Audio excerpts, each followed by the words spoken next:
As Amphibia prepares to return from its hiatus, it's time to talk about the show's protagonist, Anne Boonchuy, and why she is a great character. Before she came to this magical world, she was a typical Thai American 7th grader. She was wearing her school uniform when she was sucked into this world, and that hasn't changed. She still has not gotten a new outfit. She's still stuck in that uniform. And this is perhaps representative of who she is. While she has always been brave, perhaps to the point of stubbornness, since before she came to this world, she has never been the kind of person who is enthusiastic about change. Considering her marked disdain toward frogs back home, she would never have chosen to be stuck in a world full of amphibians. She has a hard time evaluating and considering the ambiguities in her friendship with Sasha. While I like Sasha a lot as a character, to the extent that I made a whole video detailing her strengths as well as her narcissistic tendencies, it is impossible to deny that Sasha was indeed a pretty terrible friend to Anne. While Sasha genuinely cares about Anne, she views herself as the leader and Anne as the sidekick, the person who just does whatever Sasha wants without questioning her. Anne grows to resent this. As she progresses on her adventures, she tries to view herself outside of how Sasha sees her.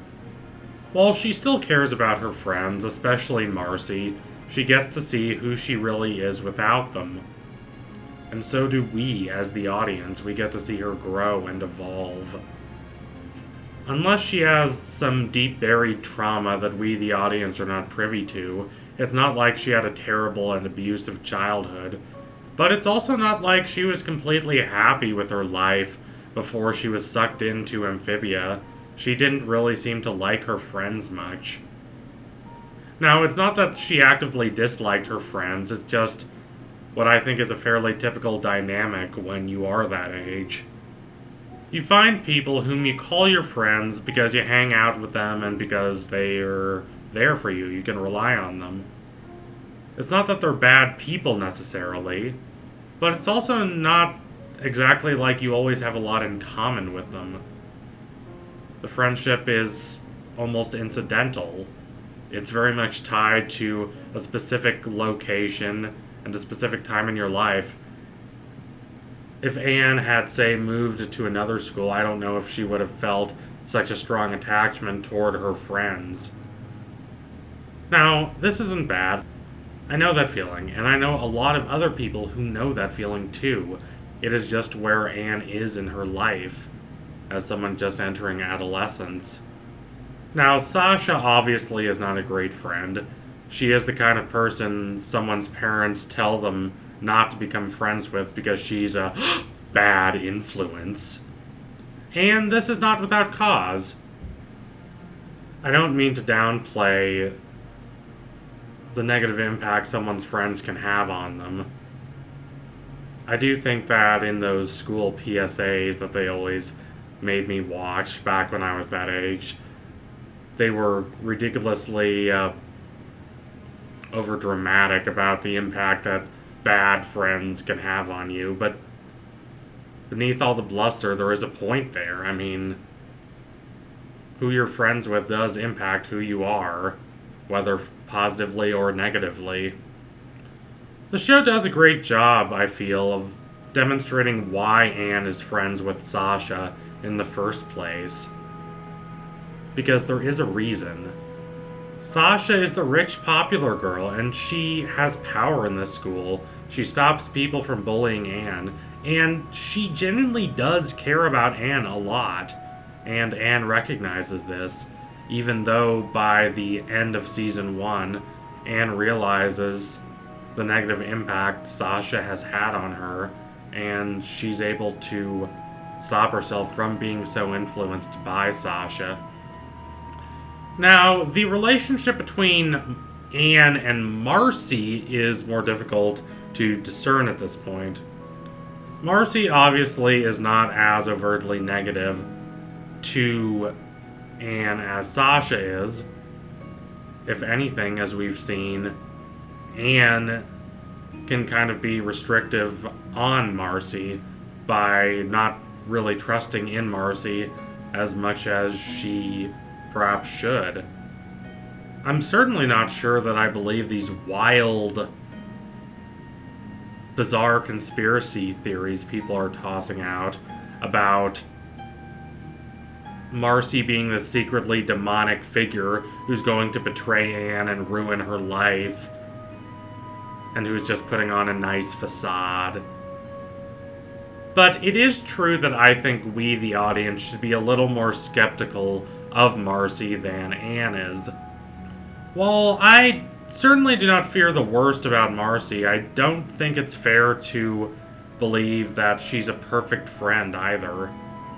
So this is where Amphibia has taken us.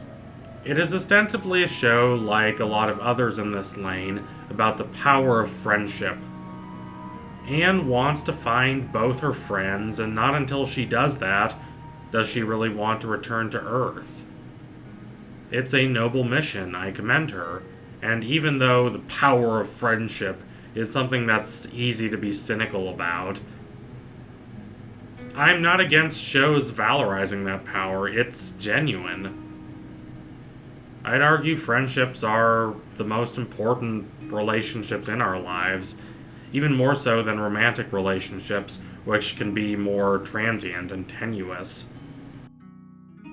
If this were all Anne's journey was about, it would be typical and cute and genuinely thoughtful, but not all that surprising. However, that's not the case. It's a show about friendship, sure, but not only in the positive sense. It's a show about the need to really take a step back and evaluate one's friendships, and judge whether those friendships are really beneficial. It's a show about how we need to ask ourselves why we're even friends with these people. That does not make it a cynical show by any means.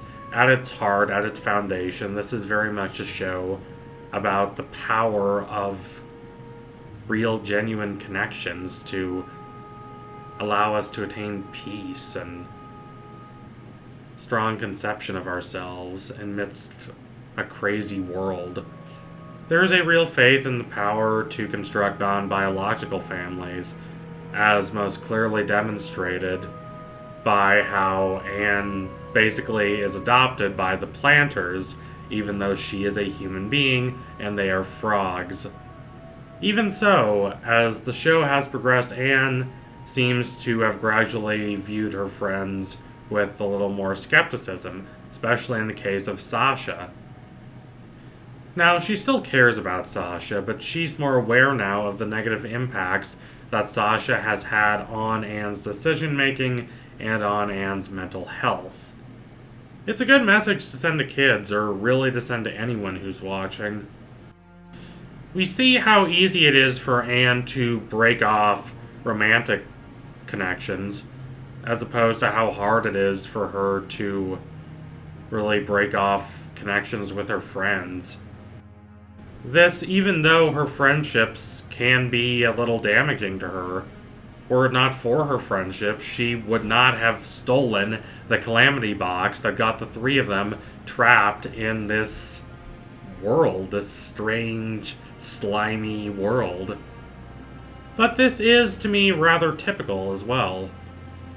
Middle schoolers tend not to have a lot of serious romantic relationships. Obviously, there are some exceptions. I'm sure there are stories out there of people marrying their middle school sweethearts, and I wish them the best, genuinely. But I think I'm safe in saying that that is not the case for most people. The romantic relationships of middle schoolers don't tend to last more than a few weeks, at best. Friendships are a lot more important to them. And they're more important to Anne. They're fundamental to how she conceives of herself and how she conceives of the world around her. Thus, her really learning to question those friendships, especially her friendship with Sasha, is a good step in her journey toward emotional maturity.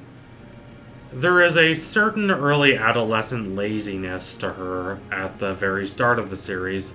Not laziness in the direct sense that she refuses to take out the trash or do her homework necessarily, but rather laziness in the sense that she refuses to make choices that define her life. She allows life's current to just carry her wherever it will take her. And this results in her ending up in Amphibia. It's a lonely world for her there at first, and she has to decide what choices she is going to make once she's there.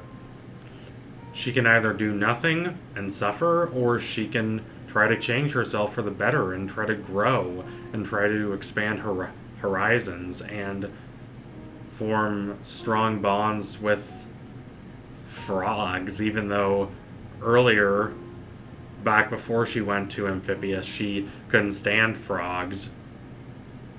She chooses to re-examine her values. She chooses to accept the plantars, and she chooses also to re-examine her friendship with Sasha, refusing to allow Sasha to control her life or make decisions for her, even as Anne continues to respect Sasha and care about her.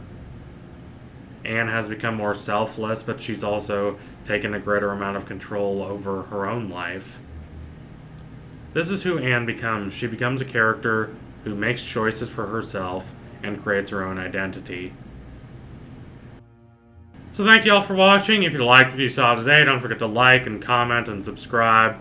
Donate to my Patreon if you can and you want to see more videos like this. Do you want to see more things about Amphibia? Please comment and like if you do. I'd genuinely be interested to see what kinds of videos you want to see me make about this show. It's a very curious and fun little show. I'm interested to see where they take it from here. Anyway, tune in soon for my next analysis. It will be coming soon. That I can promise you. Thank you all again.